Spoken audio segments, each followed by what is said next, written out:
Suscríbete a nuestro canal y activa la campana de notificaciones.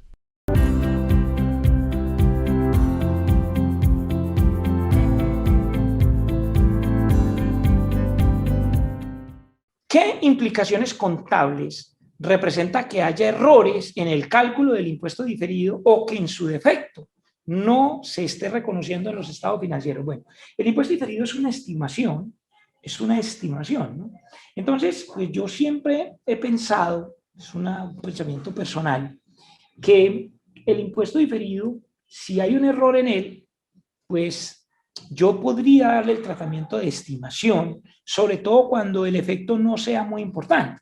Entonces traje a colación en la diapositiva un tema muy clave que se llama cómo se corrigen errores de ejercicios anteriores, porque en el mercado había y todavía parece existir un mito que decía que cuando yo corregía errores anteriores, yo tenía que volver a abrir libros de ejercicios anteriores. No, hombre, es que uno no puede abrir libros de ejercicios anteriores, eso es un error. ¿Sí? Entonces voy a suponer que en octubre de 2020 yo descubro un error de 360 millones.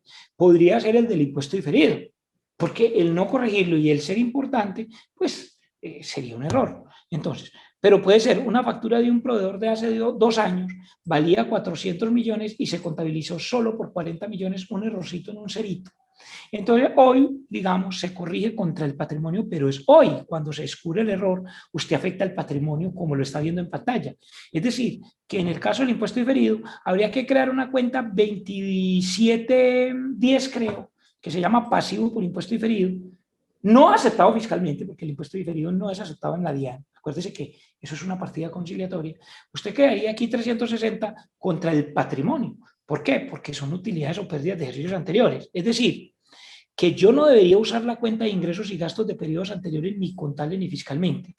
¿Sí? ¿Por qué? Porque cuando hay un error, si el error es no importante, sí uno lo lleva a otros ingresos y a otros gastos de este periodo, pero cuando son errores de ejercicios anteriores, yo no debo afectar los resultados ni contable ni fiscalmente. Solo usted afecta los resultados, así sea importante, cuando se trate de la reversión de una estimación de periodos anteriores, como por ejemplo la recuperación de las provisiones de cuentas por cobrar.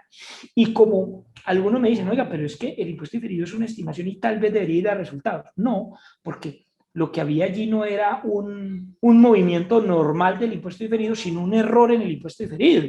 Entonces no deberías afectar el resultado con esas correcciones de impuestos diferidos. Además, los errores o cambios de política implican corregir la declaración de renta. Pues cuando yo tengo errores de ejercicios anteriores, hay que corregir la declaración de renta. Dijo el artículo 289, numeral 6. Y por eso es muy delicado este asunto. ¿Y contra qué se corrige? Contra el patrimonio, no contra el resultado. Pero obviamente un error en el impuesto diferido no implica corregir la declaración de renta, porque estamos hablando de una estimación.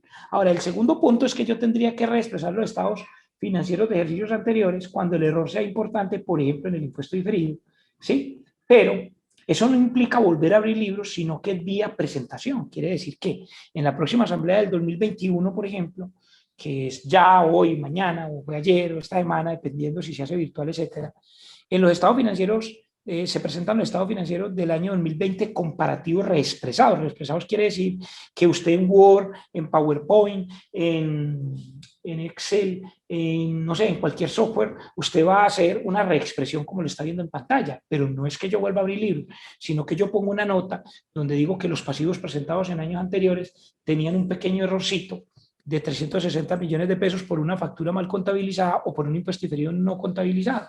¿Sí? Ahora, ¿eso qué implica? Eso implica pues una cosa grave, como he dicho yo jocosamente, va a implicar que simplemente pues te despidan, porque van a decir, ¿cómo así que tiene un error de 360 millones de pesos en una empresa que los gastos son de 1.000 millones? Es grave. Entonces, por eso digo yo que cuando los errores son pequeños, uno simplemente los lleva a otros ingresos, otros gastos, y no los lleva al patrimonio, ¿no? Ahora, la corrección del impuesto diferido podría tomarse como un cambio de estimación para no hacer la expresión de estados financieros, especialmente si el cambio es no importante. Pero si es importante, ¿y qué es importante? No sé, usted tendrá que tener su criterio. Yo pienso, por ejemplo, que si no supera el 10% del total de activos o de la utilidad del ejercicio. Muchas veces, ¿qué pasa? Que hay unas correcciones de impuesto diferido, pero son mínimas. Entonces yo le digo, ¿para qué apliquen la guía?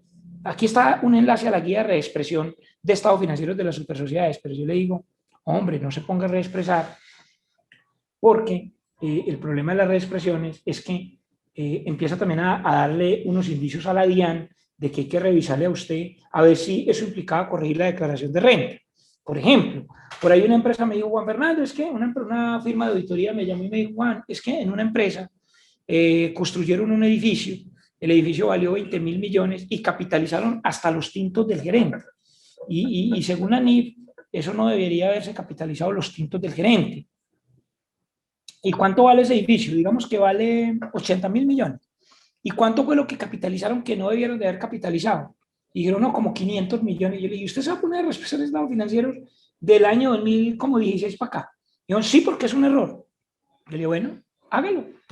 Y cuando ya iban a colgar, le dije, oiga, y acuérdese que hay que corregir las declaraciones de renta, ¿no? Artículo 189, numeral 6. ¿Cómo? Era que yo no sabía que las NI tenían efecto tributario. Claro que los tienen. Entonces, ¿por qué? Porque usted empezó a depreciar sobre una base de 80 mil millones y no eran 80 mil, sino, no sé, 79 mil 500 o 79 mil. Entonces la DIAN ha dicho, si usted va y corrige ejercicios anteriores, va a tener que corregir las declaraciones de renta. Ahí si no les gustó y ahí siguieron, no, más bien no. Entonces yo le digo, no, es que ¿para qué se pone a hacer eso si usted no cotiza en la bolsa de valores? No se ponga a hacer reexpresiones de estado financiero, pero hágalas cuando usted vea que de verdad es un error muy grande y que puede perjudicar a terceros. Entonces, con el impuesto diferido, yo hago todo lo posible en mi criterio personal, no hacer reexpresiones de estados financieros, sino manejarlo como un cambio de estimación. Y como la NIC dice que las estimaciones son prospectivas y no retroactivas, incluso en muchos casos que hemos atendido, incluso con impuestos diferidos muy grandes que se han dejado de reconocer, los hacemos en el periodo, hacemos una nota y nos reexpresamos. ¿Y quién nos ha revisado? Nadie. ¿Quién nos ha sancionado? Nadie. Porque primero, la DIAN no revisa eso porque es una estimación, o por lo menos la DIAN lo revisa si usted empieza a hacer reexpresiones. Entonces, yo le recomendaría, yo personalmente, que corrijan esos impuestos diferidos contra el patrimonio, pero no hagan reexpresión de estado financiero, incluso siendo importante. Pero otros criterios me dicen, no, pues que son un poquito más papistas, digo yo, más exegéticos, lo cual también es válido, dicen, no, reexpresemos. Bueno, reexprese siempre y cuando no tenga el riesgo fiscal, ¿ok? Porque muchas veces el problema es que reexpreso y la DIAN empieza a revisar en la base de datos de las supersociedades quién reexpresó para hacerle visitas especiales por el 289 numeral 6. Entonces mejor no ponerse a abrir esas cajas pasadas, esas cajitas de Pandora.